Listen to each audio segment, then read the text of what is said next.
Едно предизвикателство, което трябва да изпълня в рамките на 30 дни. Оказа се, че имам някаква контузия. Днеска главната ми цел е да хвана тройно 360 към Джинджър.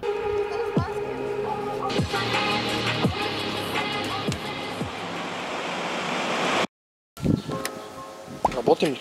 Така, в момента навънка е 33 градуса. Ужасна жега е, ветровита, както се вижда, но отиваме на острова. И по-късно в клипа ще обясня за едно предизвикателство, което трябва да изпълня в рамките на 30 дни.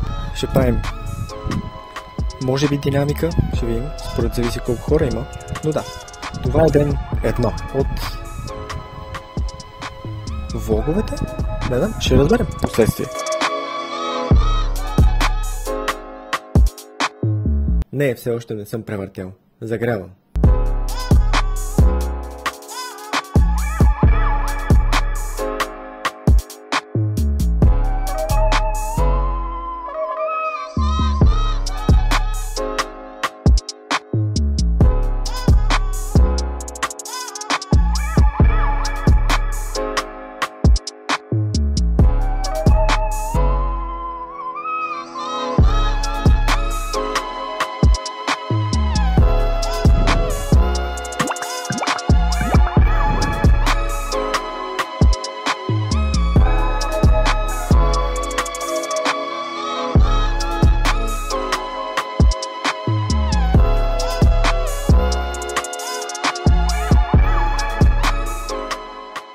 Оказа се, че имам някаква контузия на лявата петка и сега ще трябва малко да се откажа от статиката и главно от предната везна за някакъв период от време, но продължаваме сега, почваме веднага динамика, понеже загрях хубаво и не искам да отгрея. Затова сега почвам. Днеска главната ми цел е да хвана тройно 360 към Джинджър. Миналия път не успях да го хвана, не бях близко, май, не съм много сигурен, но този път това ми е целта.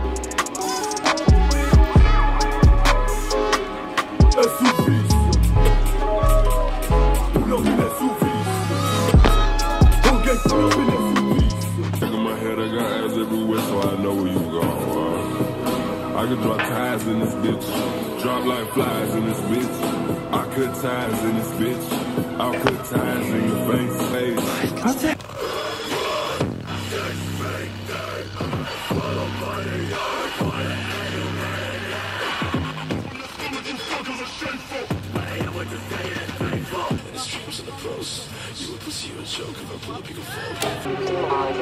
My satisfaction.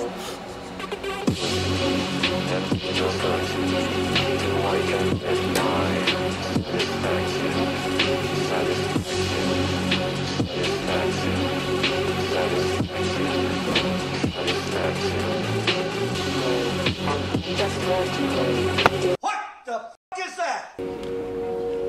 I hit the dope 2 times, take the stress off my mind. I hit the coast and I ride, come quick the slow.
Така, в гората сме. Не сме. Отстрани до блока сме. Свършихме тренировката. Не можа да направя аутрото, но нека да кажа какво мисля за самата тренировка. Много зле. Ама много зле. Не успях да направя това, за което реално бях отишъл, т.е. тройно 360 към Джинджър. Не защото... Не мога да измисля оправдание. Като цяло не бях изобщо в кондиция за тренировка. Това естествено не е оправдание. Тъй като имам проблеми с гърба, не мога да се върта много, но правя всичко възможно. На края на тренировката ми се едва майката от всекъде. Гърба ужасно много почва да ме стяга. Лявата перка също, страшно много ме боли. Обаче тя от предишната тренировка нещо бях разтегнал от предна везна и не успях да тренирам като хората статика въобще. И затова днеска бях само на динамика. О, пак ли ще почне да духа? Лошо. Другото, което е, за какво ги правят тия влогове, сигурно се питате. Не, сигурно никой не се пита. Има няколко причини. Първата е, че притеснително ми е, докато снимам пред хора.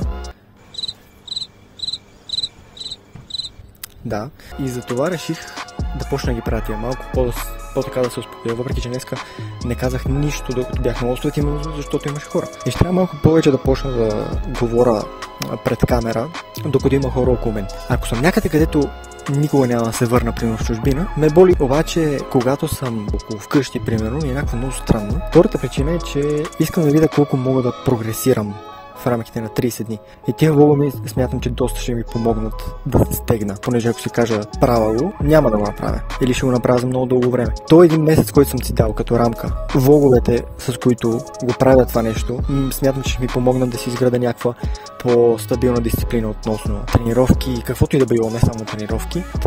Това са тия 30 дни, в които в началото говорих. Честно казвам, не знам дали ще са 30 дни, най-вероятно ще бъдат по-малко 30.